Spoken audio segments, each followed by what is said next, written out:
आप सभी लोगों को सारा मैथ्स क्लासेस में स्वागत है। आज हम लेके आए हैं 10th क्लास मैथ्स का फर्स्ट चैप्टर का इंट्रोडक्शन, जिससे चैप्टर का नाम है वास्तविक संख्याएं। क्या नाम है? वास्तविक संख्याएं। इसका इंट्रोडक्शन लेके आए हैं। तो देखिए इसमें क्या क्या है। इसमें है प्राकृतिक संख्या, पूर्ण संख्या, पूर्णांक, परिमेय संख्या, अपरिमेय संख्या, भाज्य संख्या, अभाज्य संख्या, सम संख्या, विषम संख्या। ये सारी बातें 9th में भी हम पढ़ रखे हैं, लेकिन 10th में भी ये इंट्रोडक्शन में है, ये बातें हमें जानना जरूरी है। तो ये क्या बोलते हैं? बोले प्राकृतिक संख्या। प्रकृत संख्या किसे बोलते हैं? मैं बता दूं, प्रकृत संख्या वह संख्या होती है जो 1 से स्टार्ट होती है, 1 2 3 4 और कहां तक जाती है? अनंत तक जाती है। उससे हम प्रकृत संख्या कहते हैं, प्राकृतिक संख्या कहते हैं। यानी कि 1 से स्टार्ट हो और वो संख्या अनंत तक जाए, इसका मतलब कि वो संख्या का कोई पता नहीं वो कितने तक भी जा सकता है, लेकिन स्टार्ट कहां से होगी? इसका जो स्टार्टिंग पॉइंट है वहां से होगी। उसे हम बोलते हैं प्राकृतिक संख्या। पूर्ण संख्या किसे बोलते हैं? पूर्ण संख्या 0 1 2 3 4 5 ये चलता रहेगा कहां तक? अनंत तक। इसका मतलब है कि पूर्ण संख्या में 0 ऐड हो जाता है। किसमें? प्रकृत संख्या में। ये प्रकृत संख्या में 0 ऐड हो जाता है पूर्ण संख्या। पूर्ण संख्या किसे बोलेंगे? प्रकृत संख्या में 0 ऐड करने पर पूर्ण संख्या प्राप्त होता है। एक आता है हमारा पूर्णांक। पूर्णांक किसे बोलेंगे तो मैं बता दूं, पूर्णांक होता है, पूर्णांक होता है, एक होता है धनात्मक पूर्णांक। क्या होता है? धनात्मक पूर्णांक, धनात्मक पूर्णांक। और एक होता है हमारा ऋणात्मक पूर्णांक। क्या होता है? ऋणात्मक पूर्णांक। धनात्मक पूर्णांक में क्या होता है? धनात्मक पूर्णांक में आता है हमारा 0 1 2 3 4 5। ये सारे किसका होता है? प्लस का होता है। 0 तो 0, प्लस में तो माइनस है। इन सब कहां तक जाएंगे? इंफिनिटी तक जाएंगे। इसे बोलते हैं धनात्मक पूर्णांक। ऋणात्मक पूर्णांक किसे बोलेंगे? ऋणात्मक पूर्णांक ये नंबर लाइन होती है, इधर -1 -2 -3 -4 कहां तक जाएगी? माइनस इंफिनिटी तक जाएगी। यानी कि पूर्णांक क्या होता है? तो पूर्णांक का जो नंबर लाइन होता है ऐसा होता है 0 1, ये प्लस इंफिनिटी तक, प्लस का 1 प्लस का 2 प्लस का 3 प्लस का 4 प्लस का 5 प्लस का 6 प्लस का 7 प्लस का 8, ये कहां तक जाएगी? इंफिनिटी तक जाएगी, प्लस का इंफिनिटी तक जाएगी। इधर माइनस का 1 माइनस का 2 माइनस का 3 माइनस का 4, ये कहां तक जाएगी? माइनस इंफिनिटी तक जाएगी। इसी को हम क्या बोलते हैं? इसी को हम पूर्णांक बोलते हैं। यहां से ये वाला पार्ट ये धनात्मक पूर्णांक हो गया हमारा। क्या हो गया? धनात्मक पूर्णांक हो गया हमारा। और यहां से यहां तक का ये हमारा ऋणात्मक पूर्णांक हो गया। क्या हो गया? ऋणात्मक पूर्णांक हो गया। ये हमारा ऋणात्मक पूर्णांक हो गया। ये हमारा धनात्मक पूर्णांक है और ये हमारा ऋणात्मक पूर्णांक है। इसी को हम बोलते हैं पूर्णांक बोलते हैं। क्या बोलते हैं? पूर्णांक संख्या बोलते हैं। टॉपिक देखिए, अगला टॉपिक है हमारा परिमेय संख्या। क्या है? चौथा पार्ट है हमारा परिमेय संख्या। क्या है? परिमेय संख्या। परिमेय संख्या किसे बोलेंगे? परिमेय संख्या जिसको हम p ऊपर ऐसी संख्या जिसे हम p ऊपर q के रूप में लिख सकते हैं उसे हम परिमेय संख्या बोलते हैं। जिसे ऐसी संख्या जिसे हम p ऊपर q के रूप में लिख सकते हैं उसे हम परिमेय संख्या बोलते हैं। और परिमेय संख्या में एक डेफिनेशन और है कि q nought is equal to 0 के बराबर है। q nought is equal to 0 के बराबर, कि q कभी 0 के बराबर नहीं है। लेकिन मैं बता दूं, अगर q 0 हो जाएगा ना तो कोई भी संख्या को इंफिनिटी बना देगी, अनंत बना देगी।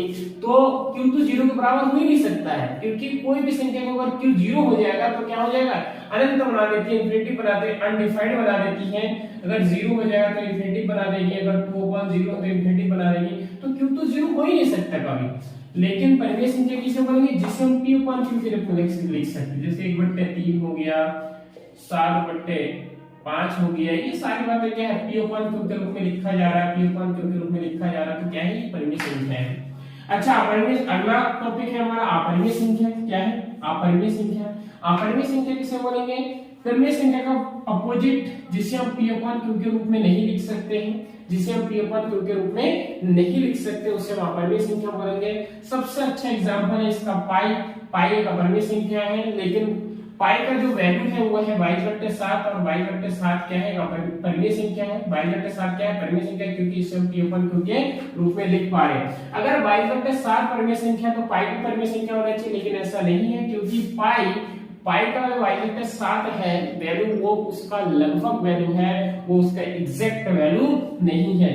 पाई जो है एक अपरिमेय संख्या है। और क्या है, और अपरिमेय संख्या का सबसे अच्छा एग्जांपल है कि रूट के अंदर अभाज्य संख्या को, रूट के अंदर जितनी भी अभाज्य संख्या होती है वो सारी अपरिमेय संख्या होती है। जैसे मैं अगर कहूं कि √2, √3, √5, √7, ये सारी बातें क्या है, अपरिमेय संख्या ही है। क्या भाज्य संख्या, रूट के अंदर जो भाज्य संख्या होता है वो अपरिमेय होता है? अरे वो भी हो सकते हैं, लेकिन एक बात है कि जो अभाज्य संख्या है वो तो कंफर्म है कि वो होना ही होना है। अगर मैं कहूं कि √15 क्या है, ये तो भाज्य संख्या 15 तो क्या है, भाज्य संख्या, तो क्या ये अपरिमेय संख्या नहीं है, अपरिमेय संख्या है, क्योंकि 3 पंजे 15 लिखोगे, इसमें से कुछ भी बाहर नहीं आ रहा है, रूट में से कुछ भी बाहर नहीं आ रहा है, तो क्या है, ये अपरिमेय संख्या ही है। लेकिन ये बात तो ठीक है, अपनी जगह है, लेकिन एक बात है, कुछ भाज्य संख्या होती है, जैसे रूट में 4 है तो इसको 2 लिख सकते हो, तो ये परिमेय संख्या है, एक ऐसी संख्या है, परिमेय संख्या है। इसका मतलब इसका परफेक्ट स्क्वायर बन जाएगा, वो रूट में है, परफेक्ट स्क्वायर बन जाए और रूट में है, तो वो क्या है, वो परिमेय संख्या है। इधर देखिए, अपरिमेय संख्या का सबसे अच्छा एग्जांपल है, अपरिमेय संख्या का सबसे अच्छा एग्जांपल है कि अभाज्य संख्या को अगर रूट में हो जाए तो वो कंफर्म है, वो पक्का है कि वो क्या है, अपरिमेय संख्या ही है। अगला टॉपिक है हमारा, इसको मैं रफ करता हूं। अगला टॉपिक है हमारा भाज्य संख्या।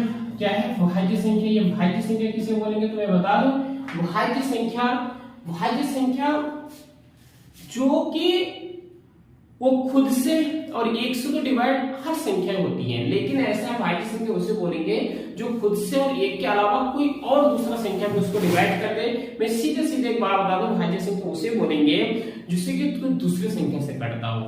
जैसे मैं अगर बात करूं 4 की बात करूं, किसकी बात करूं, 4 की बात करूं, तो 4 किससे करता है, 4 1 से और 4 से तो खुद डिवाइड कर ही देगा, लेकिन 4 2 से भी डिवाइड होता है। 4 कितने से डिवाइड होता है, 2 से डिवाइड होता है, तो 4 क्या है, एक भाज्य संख्या है।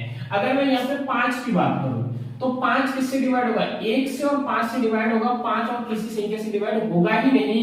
तो अगर 5 किसी और संख्या से डिवाइड नहीं होगा, 1 से और खुद से डिवाइड है, तो 5 और किसी संख्या से डिवाइड नहीं हो रहा, तो ये भाज्य संख्या नहीं है, ये भाज्य संख्या नहीं है, ये क्या है, अभाज्य संख्या है, ये क्या है, अभाज्य संख्या है।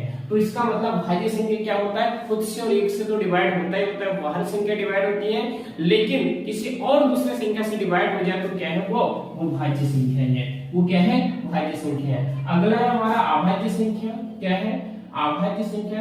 अभाज्य संख्या मैंने अभी भी बताया, जो खुद से और 1 से डिवाइड होता है वो क्या कहलाता है, हमारा अभाज्य संख्या कहलाता है, वो कहलाता है हमारा अभाज्य। एग्जांपल के लिए 5 ले लीजिए, 3 ले लीजिए, 2 ले लीजिए, 7 ले लीजिए, ये सारे अभाज्य संख्या है। कितने अभाज्य संख्या हैं। अगला है हमारा 8वां विषम संख्या, सम संख्या। क्या है, सम संख्या।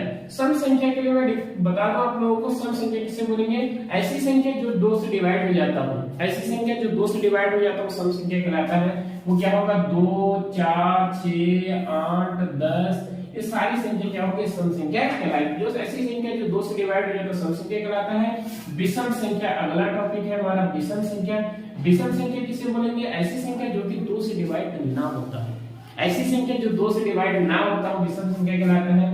3 हो गया, 5 हो गया, 7 हो गया, 9 हो गया, 11 हो गया, जो पूरी तरीके से 2 से डिवाइड ना हो। मैं पॉइंट की बात कर ही नहीं रहा हूँ, पूरी तरीके से डिवाइड हो जाना चाहिए, तो वो कहलाते हैं, वो हमारा सम संख्या है। अगर पूरी डिवाइड ना हो तो हमारा क्या है, विषम संख्या है। इस प्रकार से हमने सारे टॉपिकों को यहाँ पे पढ़ लिया है। अब हम 1 बाय 1 सारे क्वेश्चन को करेंगे। Thank you.